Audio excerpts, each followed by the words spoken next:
bismillaahi raxmaani raxiim halkaa naga daawanaysaan waa talooyinka shacabka Soomaaliyeed ku soo dhawaada meel kastoo adduunka aad ku nooshihiin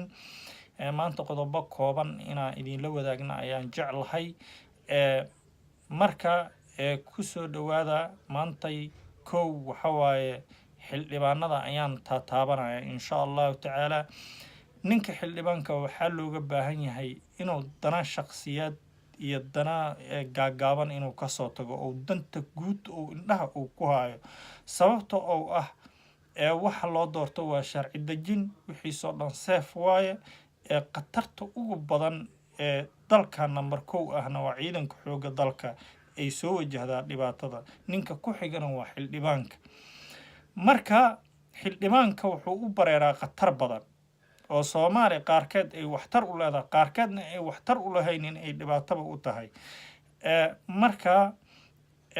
lamadaas in aad looga taxdiraa waayo oo ma arkino safe laga dhigaa ciidanka caruurtooda waxbarashadooda dadka danyarta in saddexdaas garab in safe laga dhigaa garabka kale oo maadada afraad oo ku soo xigta waxa waaye dhismaha dalka in meelaha bay'ada ugu qurux ma arkino dalka magaalooyinka waaweyn ee geeyiga Soomaalida ama meelaha istiraatiijiga ee Soomaaliya ugu macmacaan dhaqaalaha ka soo gala waa in gacanta ay ku qabataa dawladda ay adkaysa insha Allah tacaala waxaad ogtiin gobolada bil ama bil ka hor waxay sameeyaan dalad ay ku midoobaan taas micnaheedu waxay la mid tahay kursigan kama tagay waaye sababteeda taas inaan ognahay inay ogaadaan waaye in indhaha istirin unku wax walba ognahay tan ku xigto dadka saameynta ku leh bulshada gaar ahaan geeyiga Soomaalida oo dhan gobolada oo dhan ma arkino siyaasad ahaan saameyn badan ku leh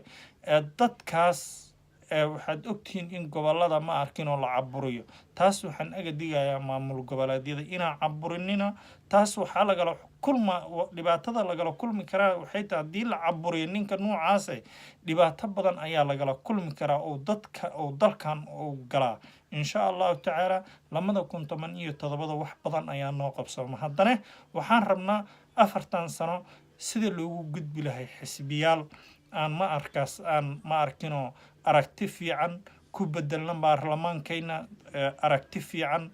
qaabkan qabiilka hadda uu ku sareysan yahay waxa soo dhan inaan ka gudubno laakiin waxaan rabaa inaan dhaxda xirano madax xirano dhaxda dhuuqsano shaqayno ma arkino dalkayna waa dal qani ah